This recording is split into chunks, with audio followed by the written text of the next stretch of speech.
Dans cette vidéo, nous allons découvrir 4 normes de la société qui sont extrêmement dangereuses et destructeurs. Nous vivons dans une société qui a des standards, qui a des normes. Et moi, je m'en vais vous citer 5 ici qui peuvent vous pourrir la vie. Ok? Vous devez les identifier et faire extrêmement attention. Nous sommes tous soumis à une grosse influence qui nous amène à faire des choses. Mais croyez-moi que si vous vous laissez manipuler ou orienter dans tous les sens, eh bien, ça va vous détruire justement. Vous serez malheureux dans votre vie. Ok? Donc on y va. Première norme de cette société, eh bien, c'est la consommation. Je dirais même la surconsommation. C'est-à-dire, nous sommes dans une société où on nous incite à consommer énormément. Et on nous fait comprendre que c'est normal, tu vois.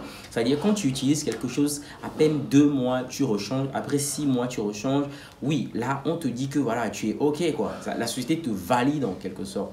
Okay? On n'est plus dans l'ère ou bien la période où tu peux utiliser quelque chose pendant 3 ans, 5 ans. Non, on te dit non, mais il faut changer un autre parce que chaque année, voilà, il y a de nouveaux trucs qui sortent, donc tu dois prendre de nouveaux trucs. Donc nous sommes dans une société où la première norme, c'est la consommation, la surconsommation. C'est-à-dire, on va emmener les gens à consommer tellement, et parfois même des choses dont ces personnes n'ont pas besoin. Donc, des gens vont cumuler des choses dans leur vie juste parce que, voilà, ils ne savent pas par quelle magie, mais on les emmène constamment à acheter des choses. Ça, ce sont des normes de la société, mais crois-moi que ce sont des normes dangereuses parce que ça va te pousser à te ruiner tout simplement. Tu vas t'acheter tout un tas de trucs dont tu n'as même pas besoin. Ça va t'amener à t'endetter. Ok? Donc fais très attention. Si tu te retrouves avec très peu de choses, ce n'est pas une mauvaise chose. Si tu te retrouves avec, je sais pas, de vieilles trucs qui datent peut-être de 2 ans, de 3 ans, mais qui fonctionnent toujours bien pour toi, c'est pas ta voiture, ton téléphone, ton écran TV, si ces choses fonctionnent, il n'y a pas de souci, tu vois. Tu n'es pas obligé de changer chaque 6 mois, chaque 3 mois les choses parce que tu es dans une société qui te fait comprendre que tu dois consommer de nouveaux trucs, tu dois consommer. Lorsque tu consommes, c'est en ce moment que, voilà, quoi, que tu es quelqu'un de, je sais pas, acceptable. Et non, pas du tout. Pas du tout. C'est la consommation, la surconsommation va t'endetter, va te rendre malheureux, va t'appauvrir. Okay? Donc, c'est très destructeur, même si dans cette société, les gens trouvent que c'est normal. Okay? Deuxième norme dans cette société, c'est la performance. Alors, nous sommes dans une société où l'échec est très mal perçu. Okay? On te dit, tu dois progresser, tu dois faire plus, tu dois être plus. En fait, tous les jours, on nous incite à être plus, à être plus, à être plus. Et parfois, je ne dis pas que c'est une mauvaise chose. Mais ce discours, il est tellement fréquent qu'il y a des personnes qui se prennent finalement pour des ratés. C'est là où il faut faire très attention. Autant c'est bon de motiver les gens à se développer, à faire de belles choses, mais on peut arriver à un moment où les personnes qui sont pas très fortes mentalement, pas très fortes d'esprit, ces personnes vont succomber. Elles vont penser que voilà, elles ne valent rien, elles vont croire que voilà, elles sont pas dignes de faire ou bien d'avoir certaines choses parce que nous sommes dans une société qui valorise extrêmement la performance. La performance, on nous parle de performance, on nous parle de chiffres tout le temps, tout le temps. Il n'y a pas le temps d'échouer. Quand tu échoues, là, c'est très mal vu. On se moque de toi. Ok, il faut que tu réussisses. Et le fait de vivre une vie où on se met cette pression, où je ne dois pas me rater, je ne dois pas me rater, c'est extrêmement lourd à porter. Voilà pourquoi je dis que c'est destructeur. Surtout qu'on sait que c'est lorsque tu fais des échecs que tu apprends à mieux faire les choses. Lorsque tu as des échecs, que tu apprends à grandir justement. Maintenant, si toi tu te prives d'échecs, qu'est-ce que tu apprends finalement? Rien. Comment est-ce que tu fais pour te développer? Il faut quand même que tu aies une certaine lucidité dans ta façon d'appréhender les choses, d'appréhender cette société qui a mis tout un tas de pièges, ok, je sais pas, sur les voies, sur les routes, dans les têtes, dans les mentalités. Et pour que tu ne puisses pas vraiment tomber dans ces pièges-là, c'est très important. La norme de la productivité, c'est une réalité. On ne veut pas te voir échouer. L'échec est mal vu, mais crois-moi que échouer, c'est pas aussi terrible que ça. Okay? Échouer peut te permettre de voir les choses autrement. Échouer peut te permettre de faire les choses beaucoup bien. La troisième norme que cette société valide énormément, c'est avoir de l'argent. Aujourd'hui, c'est très fréquent. Hein, lorsque vous êtes dans les échanges ou, je sais pas, très facilement, vous allez entendre des gens dire « Aujourd'hui, si tu n'as pas de l'argent, tu n'es rien. » Ok, l'argent et tout. Il y en a même qui vont aller jusqu'à dire que après Dieu, c'est l'argent. Même si vous me connaissez, moi, je suis pas d'accord. Ça veut dire à quel point on met la barre très haute pour ce qui est de l'argent.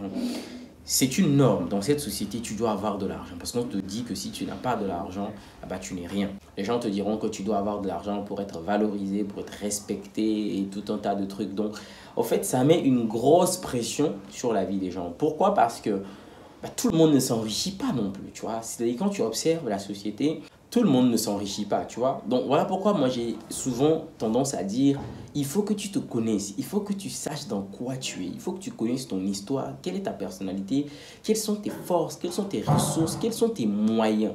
Cela va te permettre de savoir c'est pas, quel type d'aspiration tu peux déjà avoir pour ne pas finir froissé dans ta vie.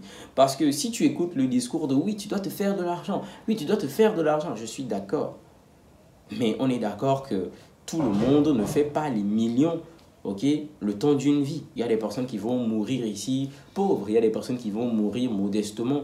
Donc, si toi, tu ne prends pas compte de ces facteurs-là très rapidement dans ta vie, que tu essayes de ramener le truc à ta sauce, tu refais ta sauce pour que ça puisse fonctionner pour toi, bah, désolé pour toi, hein, parce que tu vas te prendre une pression de fou. Tu vas te lancer dans tout un tas de trucs juste pour aussi avoir de l'argent et parfois ça peut t'emmener même dans l'illégalité parce que voilà, tu vas vouloir tout faire pour avoir de l'argent et pendant que tu fais ces choses, crois-moi que ta vie, tu es froissé, hein, tu es malheureux parce que tu es nerveux, parce que tu fais des efforts qui ne rapportent pas forcément gros.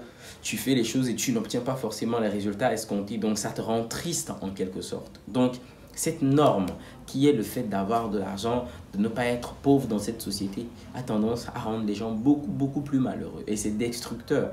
Parce que comme j'ai dit, tu peux passer toute ta vie sans faire le million, le milliard de dollars. C'est une réalité. Tu peux faire toute ta vie sans faire le million de dollars ou le million d'euros. Ce n'est pas quelque chose que tout le monde va faire, c'est un fait.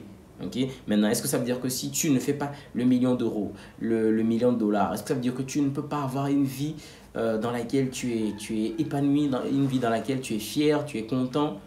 Ok, c'est possible. C'est possible, mais ça va dépendre d'abord de comment toi-même tu vas réguler les choses, la pression, tout ce qui est autour de toi. Tout ce qu'on essaie de te faire avaler, ça va dépendre grandement de toi. Ok. Quatrième norme aussi qui fatigue énormément les gens, c'est le fait d'être marié. Aujourd'hui, c'est un discours que tu vas entendre ok, autour de toi. Les gens vont te le rappeler, que tu sois femme, que tu sois homme. À un moment, on commence par te dire, ben, les enfants. On commence à dire ben, le mari, l'épouse. Donc, nous sommes dans une société où c'est normal d'avoir une femme, d'avoir des enfants, d'avoir un mari. Et c'est anormal d'être seul.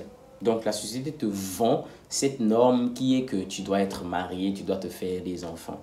Sauf que ça peut te rendre malheureux si tu pars du conseil des autres. C'est-à-dire, si tu écoutes, si tu pars sur ce que les gens te disent, la société te dit ben, il faut que tu te maries parce que tu en âge et tu fais les choses, alors que tu ne sens pas les choses venant de toi-même, de l'intérieur, et que tu as été impulsé juste par ce que les gens ont dit. Je ne dis pas que c'est une garantie, mais ça peut arriver que tu regrettes plus tard. Ok? Donc, il faut comprendre que même si tu n'es pas marié et que tu n'as pas d'enfant, ben, ce n'est pas une mauvaise chose. Okay? Il ne faut pas que tu commences par croire que ben, tu es, je sais pas, tu es anormal, tu as quelque chose qui ne va pas chez toi parce que tu n'as pas une femme, parce que tu n'as pas un mari, tu n'as pas des enfants, pas du tout. Ça, ce sont des normes que cette société essaie de te vendre. Et comme je t'ai dit, c'est des normes, c'est des standards qui sont destructeurs. Okay, parce que ce qui fonctionne pour les autres ne va pas probablement fonctionner pour toi, tout simplement parce qu'on est différent. Ce qui rend heureux les autres, c'est pas sûr que c'est ce qui va te rendre heureux. Ce qui épanouit les autres, c'est pas ce qui va potentiellement t'épanouir toi aussi. Donc, il est très important de réfléchir par soi-même, de faire ses propres choix et de faire les choses lorsqu'on les ressent, lorsqu'on les sent. Pas parce que quelqu'un quelque part nous dit que bah, c'est le temps de le faire, pas parce que la société dans laquelle tu es te dit que bah, avec l'âge que tu as, il faut que tu fasses ci, il faut que tu fasses ça. Okay? Il faut comprendre une chose, c'est que lorsque les gens vous emmènent à faire certains choix de vie, je le dis toujours, lorsque les conséquences seront là, ils ne seront pas avec vous pour les assumer. Aujourd'hui, si tu te maries, tu fais des enfants, si c'est difficile pour toi dans ton couple, dans ta famille, très peu seront là pour te dire, bah tiens, ok mon ami, voilà de l'aide, voilà, non, très peu. Tu vas être seul face à tes challenges, donc il faut en être conscient. Vu que tu seras seul face à ces choses, bah, je trouve normal que tu sois cette personne-là qui t'occupe de ces choix importants de ta vie. Ok? Les amis, voilà pour vous des normes de cette société qui sont dangereuses. Donc, il faut faire très attention, très attention avant de les accepter dans nos vies parce que ça peut nous emmener vraiment droit dans le mur, quoi. Ça peut vous rendre malheureux et ça peut faire en sorte même que vous échouez votre vie en gros. Ok? C'est tout pour aujourd'hui. À bientôt avec une nouvelle vidéo.